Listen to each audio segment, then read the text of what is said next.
everyone, welcome to Yen's Family Table. Today I'm going to share a delicious milk bread recipe with pork floss. This is an addictive loaf with sweet and savory pork floss weaved in between soft, bouncy bread. If you want to know how to create this Chinese bakery classic at home, then let's go. For the milk bread you'll need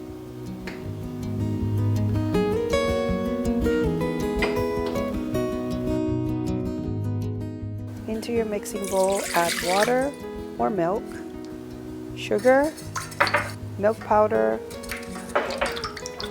yeast, the egg, and the bread flour. And finally, the salt. Mix with a spoon or spatula. Once the liquids have been absorbed, knead by hand or in a stand mixer on low. When the dough has become one, add in the softened butter and mix again to combine all the butter into the dough.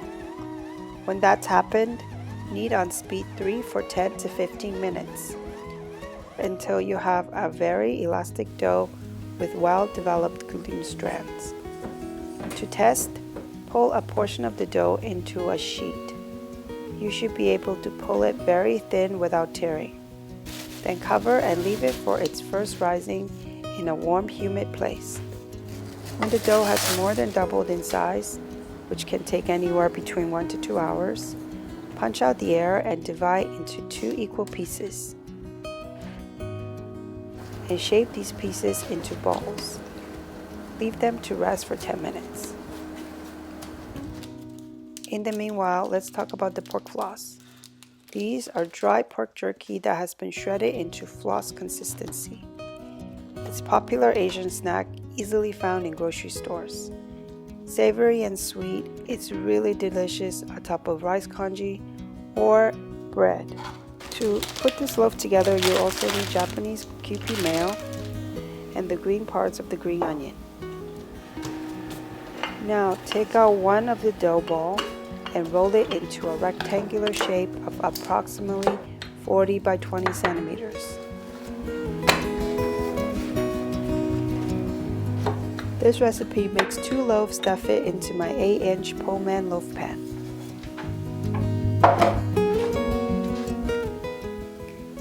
Next, spread the kewpie mayo generously on half of the rollout rectangular dough.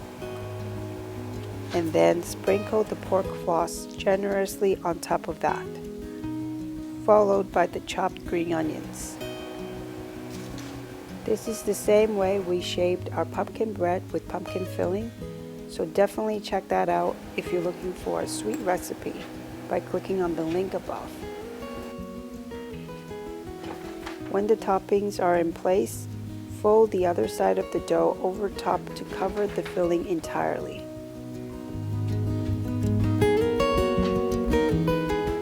Use a dough cutter or a knife and cut 1 centimeter wide strips down the folded dough, leaving a 1 to 2 centimeter area uncut on the top.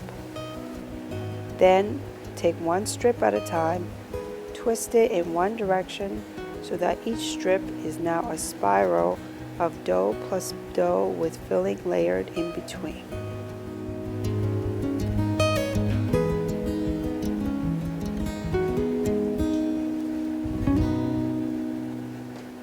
When they're all done, flatten out the ends and start to roll the entire loaf from the top.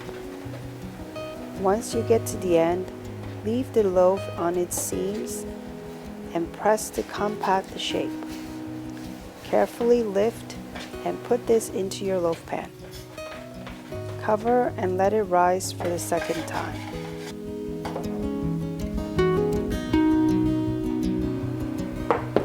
After another 45 minutes to an hour, the shaped loaf should be ready for the oven.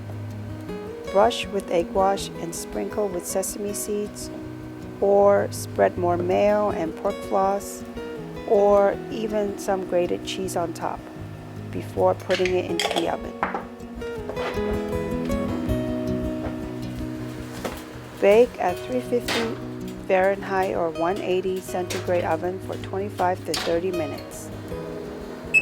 When they come out of the oven, remove immediately from the pan and leave it to cool down on a wire rack. Be sure to let the bread cool for at least 10 minutes before ripping into it. As you can see, the bread is super tender and perfectly chewy. There is a good ratio of bread to filling, and the combination of the mayo, pork floss, and green onion is just perfect. Savory with a tinge of sweetness. Keep it in a plastic bag on the counter for a day or up to 5 days in the fridge. Just warm it up in a toaster oven before eating. There you have it, a beautiful pork floss bread recipe that you can share with your family and friends. As always, go to yunsfamilytable.com for the full written recipe. Give me a thumbs up and subscribe to my channel for more recipes like this. Thanks for watching, and I'll see you next time.